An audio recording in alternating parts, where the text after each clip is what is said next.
Welcome back to the Real Board Loft. I'm Forman, and this is episode 2 of what is the big deal with performance fins.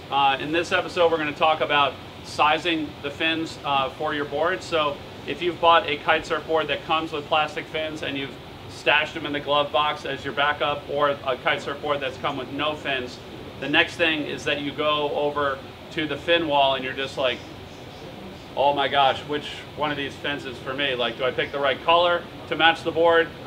You know, do I pick my favorite pro model? Like, what's the way to size the fins? Choosing the right fin for your board, you're going to use the same steps every time that you purchase fins for your kitesurf board. The first step that you're always going to take is to size the fin according to the size that you are, to your weight. And that's actually, if you think about it, it's the same way that you size your kitesurf board itself, is how tall you are and how much you weigh. All the fins are sized per the rider size. So you'll see that the major manufacturers of the fins, they'll have an extra small size for the groms, they'll have a small size for the lightweights, they'll have a medium size for the medium weight riders, they'll have a large for the larger riders, and then some of the fins will even be available in an extra large for the extra large riders, or for the large riders that just like a bigger fin to be able to push against really hard. So the very first thing you do is you determine on their charts what size your body weight translates to for the fin sizing. Typically at my body weight, I'm typically a large in all the fins, and then if it's available in an extra large, I'll try that fin out as well. But I know that I can eliminate 3/4 of the fins immediately just by knowing that I'm going to be a large fin in anything that any of the manufacturers make. The next thing you want to do is look at the type of waves that you're going to be surfing with that board.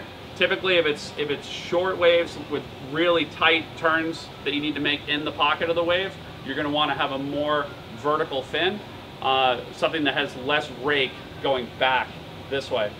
Those fins will pivot better. They'll make tighter radius turns, both off your bottom turn and your top turn, and they'll keep you tight in that pocket if it's a more hollow, shorter length wave where the ability to fit in turns better and more often is what you want to do. As you get to waves that have a longer wall to work with, so whether it be a bigger wave or a more open-faced point break, you can start to use fins that have more rake. So basically the fin bending further back like this. Not bending, but just the design, the outline of the fin has more angle going back. That type of fin is going to hold through a longer radius or a larger radius turn better.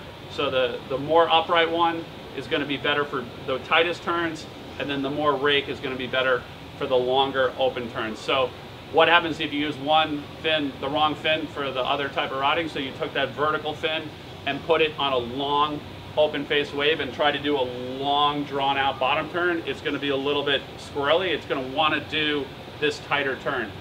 The reverse of that is if you took that really rake back fin that was better for the longer turns and tried to fit it into these tight pockets, it's going to feel a little bit stiff. It's not going to want to turn into that pocket as well. So the first part is knowing your body type, like your weight, your height and your weight. The next thing is knowing what type of waves you're going to be using the board on. And then the last is knowing that knowledge and then tuning it into the type of board that you're putting it on. Some boards, if you have a narrower tail, you can often go with a slightly smaller fin. If it's got a big wide tail, you're going to want to go with a slightly bigger fin. If it's a board that doesn't like as much fin, so these Maurice Cole MTBs, if you look at them, there's a lot of concave down the center of the board, and there's a really long, sharp edge, the whole length of the board, from the nose all the way to the tail. So this board has so much edge hold and so much drive from the edge that you can often size down like one full size.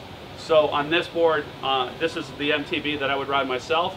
I wouldn't go with large fins on this board. I would actually size it down one size, because this style of board takes a little bit smaller fin to balance it out. So knowing your body type, the wave that you're going to be on, and then also the specific needs of the board will help you understand what type of fins to put on your kitesurf board. If you get confused by all this, if it's just too much tech, talk to the pros at Real. Will be able to help you out. But I think understanding what's going on behind it and why somebody is choosing those fins, definitely helps. The other thing that's worth mentioning is if you're the style of kite surfer that wants to go with a really small kite and just have the feeling be very board dependent, not pull of the kite dependent, so you're typically riding at slower speeds, you're going to be riding the same size fins as what you would surf on, as what you would normally paddle surf on.